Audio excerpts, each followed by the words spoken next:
अस्सलाम वालेकुम व्यूअर्स, कैसे हैं आप? से उम्मीद करती हूँ आप सब खैरियत से होंगे। आज मैं बनाने जा रही हूँ शामी कबाब देसी स्टाइल से। देसी स्टाइल से क्यों बना रही हूँ वो आपको वीडियो में पता चलेगा, तो वीडियो को स्किप बिल्कुल मत कीजिएगा और एंड तक देखिएगा। तो ये आधा किलो के करीब मैंने चने की दाल ले ली है। इसे मैंने 2 घंटे के लिए भिगो के रख दिया था। उसके बाद मैंने कुकर में पानी ऐड किया है अपने हिसाब से। इतना पानी लिया है कि गोश्त इसमें आराम से गल जाए, ज़्यादा पानी ना रहे इसमें। तो 1 किलो मैंने बीफ का गोश्त लिया है, साफ़ सुथरा सा, बिल्कुल बहुत अच्छे से वॉश कर लिया है इसे।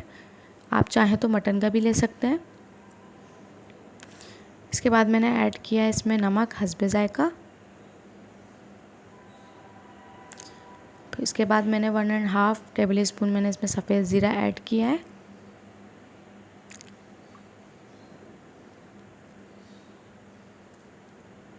इसके बाद मैंने 2 टेबल स्पून इसमें साबुत धनिया ऐड किया है।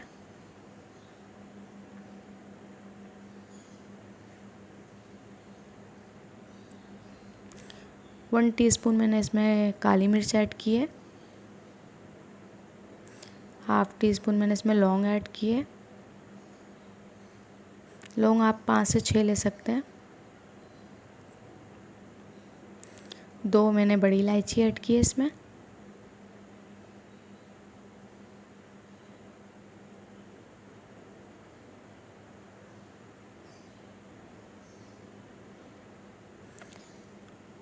पाँच से 6 मैंने इसमें लौंगा मिर्च ऐड की है। आप कम या ज़्यादा भी कर सकते हैं। 2 तेज़पात के पत्ते और ये 2 से 3 डंडी मैंने सिनेमन स्टिक ली है,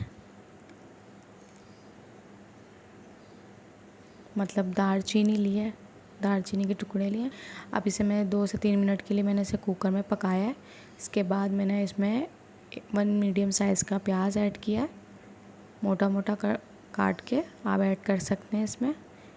4 से 5 मैंने छोटी इलायची ऐड की है इसमें। बाद में 1 टेबल स्पून लहसुन अदरक का पेस्ट, बिल्कुल भर के डालना है आपने स्पून। लहसुन अदरक के टेस्ट से भी कबाब में बहुत अच्छा टेस्ट आता है। तो इसे मैंने 15 मिनट के लिए पकाया था और ये गल चुका। और चने की दाल मैंने अलग से उबाली थी और बाद में मैंने इसके साथ मिक्स कर दी थी ताकि चने की दाल में भी नमक वगैरह मिक्स हो जाए। तो देसी स्टाइल में इस वजह से कह रही थी कि जो सिलबट्टा है मैं इस पे पीसूँगी, ग्राइंडर में नहीं पीसूँगी, इसलिए मैं कह रही थी कि देसी स्टाइल से पीसेंगे। ये देखें बहुत अच्छे से ये पिस गया है।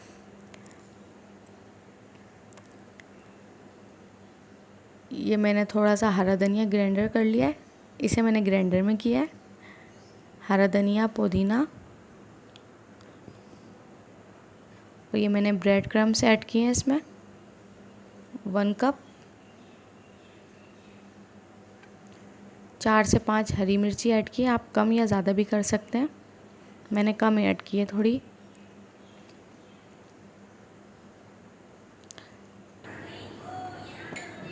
तो मैं 1 अंडा भी ऐड कर दिया है मैंने।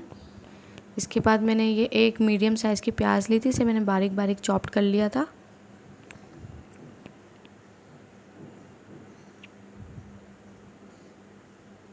अब हम इसे हाथों की मदद से मिक्स करेंगे।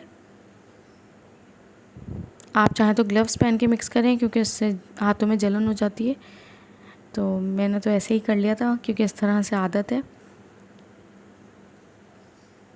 इसे बहुत अच्छी तरीके से मिक्स करना है कि हर चीज़ यकजान हो जाए।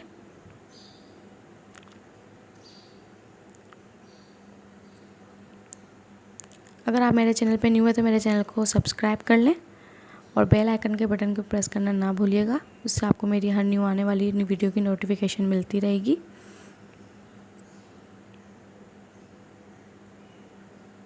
ये देखें मैं बहुत अच्छी तरीके से इसे मिक्स कर रही हूँ। अब हम इसके कबाब बना लेंगे। तो ये मैंने कबाब रेडी कर लिए हैं।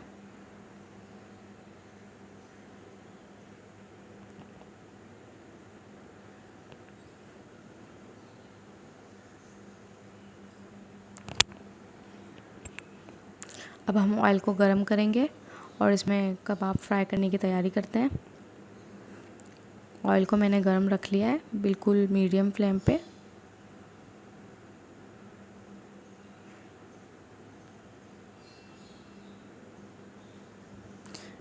कबाब को मैंने बनाने के बाद 15 से 20 मिनट के लिए इसको फ्रिज में भी रखा था, ताकि जो भी नरमपन होता है वो दूर हो जाता है फ्रिज में रखने से। इसके बाद एक एक करके हम इसको फ्राई करते जाएंगे बिल्कुल मीडियम टू लो फ्लेम पे।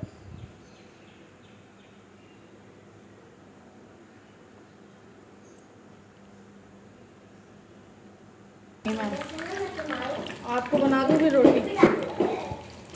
अब हम इसे 3 से 4 मिनट के बाद पलटते जाएंगे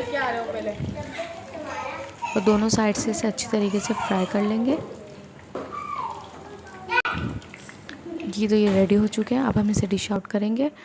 और अगर आपको ये रेसिपी पसंद आए तो लाइक कीजिएगा, कमेंट कीजिएगा, शेयर कीजिएगा, और जो भी मेरे चैनल पे न्यू है मेरे चैनल को ज़रूर सब्सक्राइब कीजिएगा। और ईद पे ये ज़रूर ट्राई कीजिएगा और कमेंट सेक्शन में ज़रूर बताइएगा कि आपको ये रेसिपी कैसी लगी। इंशाल्लाह फिर मिलेंगे एक न्यू रेसिपी के साथ। तब तक के लिए अपना बहुत ख्याल रखिएगा और अपनी बहुत सारी दुआओं में मुझे और मेरी फैमिली को याद रखिएगा। इंशाल्लाह फिर मिलेंगे। अल्लाह हाफिज़।